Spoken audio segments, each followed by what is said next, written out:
Assalamualaikum warahmatullahi wabarakatuh. Perkenalkan, nama saya Hari Rahman Saleh, NIM 2002112192 dari kelas Manajemen Operasional Lanjutan M dengan dosen pengampu Bapak Rio Warpau STMM. Kali ini saya akan menjelaskan tentang Project Management. Yang pertama, latar belakang. Manajemen proyek adalah suatu aktivitas yang di dalamnya terdiri atas kegiatan merencanakan, memimpin, mengorganisir, serta mengendalikan sumber daya organisasi perusahaan untuk mencapai tujuan organisasi yang telah ditentukan dalam jangka waktu tertentu dengan sumber daya tertentu. Soeharto, 1999. Yang kedua, pengertian manajemen proyek. Menurut Project Institute, manajemen proyek adalah penerapan pengetahuan, keterampilan, peralatan, dan teknik dalam kegiatan proyek untuk memenuhi persyaratan proyek. Menurut Tita Detiana dalam bukunya Survive and Manufacture, manajemen proyek dapat diartikan sebagai sederetan aktivitas yang diarahkan pada suatu hasil di mana jangka waktu penyelesaian ditentukan. Menurut Render, Steer, dan Hanna, manajemen proyek bisa digunakan untuk mengelola proyek yang kompleks. Kesimpulan dari pengertian tersebut, manajemen proyek adalah sebuah ilmu dalam hal perencanaan, pengorganisasian, pengelolaan, atau menjalankan serta pengendalian untuk dapat mencapai tujuan-tujuan proyek dengan lebih efisien dan lebih baik. Tahap-tahap dalam manajemen proyek. Yang pertama adalah perencanaan, yaitu mencakup penetapan sasaran, pendefinisian proyek, dan organisasi tim. Yang kedua ada penjadwalan atau scheduling, yaitu menghubungkan tenaga kerja, uang, bahan yang digunakan dalam proyek. Yang ketiga, pengendalian atau controlling, yaitu pengawasan sumber daya, biaya, kualitas, dan budget. Jika perlu merevisi, ubah rencana, menggeser atau mengelola ulang sehingga tepat waktu dan biaya. Selanjutnya, perencanaan proyek. Proyek bisa digambarkan sebagai serangkaian tugas terkait yang ditujukan terhadap sebuah hasil utama. Dalam beberapa perusahaan, sebuah pengorganisasian proyek atau project organization dikembangkan untuk memastikan program yang ada saat ini tetap berlangsung dengan lancar dengan basis harian, sementara proyek baru selesai dengan berhasil. Manajer proyek. Manajer proyek memiliki visibilitas yang tinggi dalam sebuah perusahaan dan bertanggung jawab untuk memastikan bahwa yang pertama, semua aktivitas-aktivitas yang diperlukan selesai dalam urutan yang benar dan tepat waktu. Yang kedua, proyek sesuai dengan anggaran. Yang ketiga, proyek memenuhi tujuan terkait kualitas. Yang keempat, orang yang ditugaskan pada proyek menerima motivasi, arahan, dan informasi yang diperlukan untuk melakukan pekerjaannya. Hal ini berarti bahwa manajer proyek harus menjadi pelatih dan penghubung yang baik dan mampu untuk mengorganisasi aktivitas-aktivitas dari berbagai disiplin.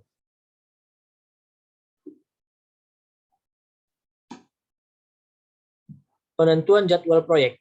Penjadwalan proyek merupakan salah satu dari bagian perencanaan. Penjadwalan proyek menetapkan jangka waktu kegiatan proyek yang harus diselesaikan, bahan baku yang digunakan, dan tenaga kerja yang dibutuhkan, serta waktu yang dibutuhkan oleh setiap aktivitas-aktivitas. Tahapan dalam proyek. Tahapan proyek merupakan suatu gambaran sebuah proyek yang terdiri dari rencana, kontrol, dan pengawasan sejak proyek disepakati untuk dikerjakan hingga tujuan akhir proyek tercapai. Yang pertama ada tahap perencanaan. Tahap ini ketika proyek telah ditetapkan dan tim proyek terbentuk, maka aktivitas proyek mulai memasuki tahap perencanaan. Yang kedua, tahap pelaksanaan. Tahap ini ketika proyek sudah jelas dan terperinci, maka memasuki tahap eksekusi atau pelaksanaan proyek. Yang ketiga, tahap pengawasan. Tahap ini merupakan akhir dari aktivitas proyek. Pada tahap ini, hasil akhir proyek beserta dokumentasinya diserahkan kepada pelanggan. Kontak dengan supplier diakhiri, memberikan laporan kepada semua stakeholder. Pengendalian proyek. Pengendalian proyek mempengaruhi hasil akhir suatu proyek. Tujuan utamanya yaitu meminimalisasi segala penyimpangan yang dapat terjadi selama berlangsungnya proyek. Tujuan dari pengendalian proyek yaitu optimasi kinerja biaya, waktu, mutu, dan keselamatan kerja harus memiliki kriteria sebagai tolak ukur. Kegiatan yang dilakukan dalam proses pengendalian yaitu berupa pengawasan, pemeriksaan, koreksi yang dilakukan selama proses implementasi.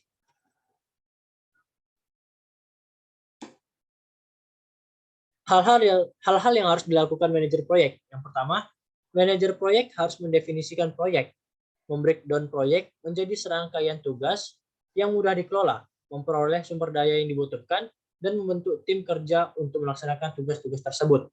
Yang kedua, manajer proyek harus menetapkan tujuan akhir dari proyek dan memotivasi anggota tim kerja untuk menyelesaikan proyek tepat waktu. Yang ketiga, manajer proyek harus menginformasikan kepada stakeholder tentang perkembangan pelaksanaan proyek secara periodik. Yang keempat, manajer proyek harus mengenali risiko yang mungkin terjadi dan meminimalkan dampak terhadap penyelesaian proyek. Yang kelima, manajer proyek harus beradaptasi terhadap perubahan-perubahan karena tidak ada proyek yang 100% berjalan sesuai dengan yang direncanakan. Proses manajer proyek dalam mengendalikan waktu proyek. Yang pertama, mendefinisikan aktivitas proyek. Merupakan sebuah proses untuk mendefinisikan setiap aktivitas yang dibutuhkan untuk mencapai tujuan proyek. Yang kedua, urutan aktivitas proyek. Proses ini bertujuan untuk mengidentifikasi dan mendokumentasikan hubungan antara tiap-tiap aktivitas proyek. Yang ketiga, estimasi aktivitas sumber daya proyek, yaitu bertujuan untuk melakukan estimasi terhadap penggunaan sumber daya proyek. Yang keempat, estimasi durasi kegiatan proyek, yaitu proses ini diperlukan untuk menentukan berapa lama waktu yang dibutuhkan untuk mencapai tujuan proyek. Yang kelima, membuat jadwal proyek. Jadwal proyek ini nantinya dapat digunakan untuk menggambarkan secara rinci mengenai seluruh aktivitas proyek dari awal pengerjaan proyek hingga proyek diselesaikan. Yang keenam, mengontrol dan mengendalikan jadwal proyek. Hal ini diperlukan untuk memastikan apakah kegiatan proyek berjalan sesuai dengan yang telah direncanakan atau tidak. Project Evaluation and Review atau PERT, menurut Russell and Taylor 3, mengatakan bahwa waktu aktivitas bersifat tidak pasti, namun ketidakpastian yang terdapat pada estimasi waktu aktivitas dapat dijadikan sedikit pasti dengan menggunakan probabilitas estimasi waktu dibandingkan dengan satu estimasi. Menurut Heiser dan Render, PERT merupakan teknik manajemen proyek yang menggunakan 3 perkiraan waktu untuk setiap aktivitas. PERT dapat membantu para managers melakukan penjadwalan, pemantauan, serta pengendalian proyek-proyek besar dan kompleks. Oleh karena itu, dikenal 3 perkiraan waktu atau 3 time estimates untuk masing-masing jaringan aktivitas yang akan memungkinkan melakukan estimasi atas rata-rata dan varian atas distribusi beta suatu aktivitas. Yang pertama ada waktu yang paling mungkin atau most likely, disingkat M, yaitu waktu yang paling tepat untuk penyelesaian aktivitas. Merupakan waktu yang paling sering terjadi jika suatu aktivitas diulang beberapa kali. Yang kedua, waktu optimis atau optimistik, disingkat A. Waktu terpendek kejadian yang mungkin terjadi. Yang ketiga, waktu pesimis atau pesimistik, disingkat B. Waktu terpanjang kejadian yang mungkin dibutuhkan.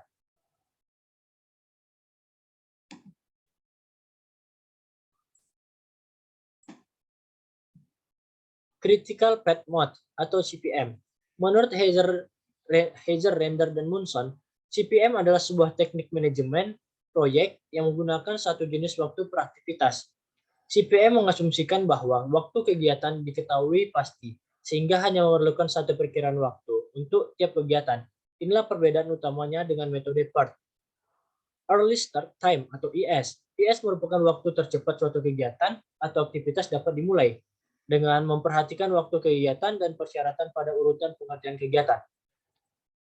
Late Start Time atau LS. LS merupakan waktu paling lambat untuk memulai suatu kegiatan.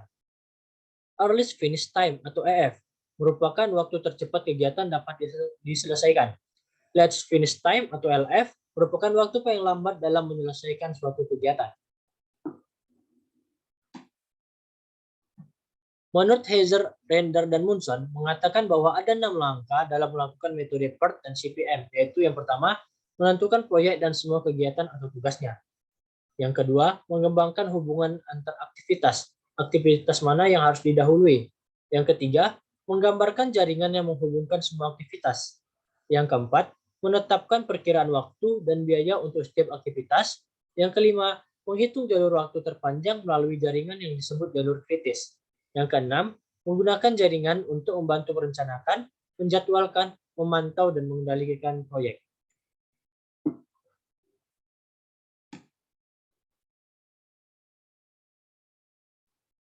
Perbedaan CPM dan PERT. Pada prinsipnya terdapat perbedaan antara PERT dan CPM dan dijabarkan sebagai berikut. Yang pertama, PERT digunakan pada perencanaan dan pengendalian proyek yang belum pernah dikerjakan.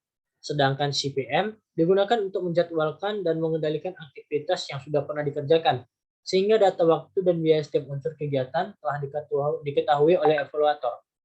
Yang kedua, pada PERT digunakan 3 jenis waktu pengerjaan, yaitu tercepat, terlama, serta terlayak. Sedangkan pada CPM hanya memiliki satu jenis informasi waktu pengerjaan, yaitu waktu yang paling tepat dan layak untuk menyelesaikan suatu proyek. Yang ketiga, pada PERT yang ditekankan tepat waktu, sebab dengan menyingkatan waktu, maka biaya proyek turut mengecil, sedangkan pada CPM menekankan tepat biaya. CPM menggunakan event oriented, di mana anak panah menunjukkan peristiwa. PERT menggunakan activity oriented, di mana tanda panah adalah tata aktivitas. Variabilitas dalam waktu aktivitas. Sejauh ini, dalam mengidentifikasi semua waktu paling awal dan paling lambat dan jalur kritis yang terkait, kita telah mengadopsi pendekatan CPM dengan mengasumsikan bahwa semua aktivitas diketahui dan merupakan konstanta yang tetap, yaitu tidak terdapat keragaman dalam waktu aktivitas. Namun dalam praktiknya, besar kemungkinan bahwa waktu penyelesaian aktivitas beragam bergantung pada berbagai faktor. Walaupun beberapa aktivitas mungkin kurang memiliki kecenderungan untuk tertunda, lainnya mungkin lebih berpotensi terhadap penundaan. Misalkan suatu aktivitas bisa jadi sangat bergantung pada kondisi cuaca. Kondisi cuaca yang buruk bisa secara signifikan mempengaruhi waktu penyelesaian. Hal ini berarti bahwa kita tidak dapat mengabaikan dampak dari keragaman dalam waktu aktivitas ketika menentukan jadwal untuk sebuah proyek. PERT mengatasi masalah ini.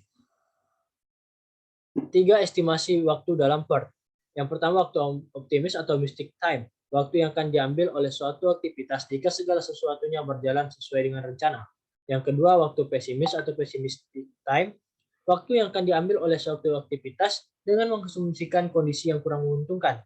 Yang ketiga, waktu yang paling penting atau most likely time. Estimasi waktu yang paling realistik yang diperlukan untuk menyelesaikan sebuah aktivitas.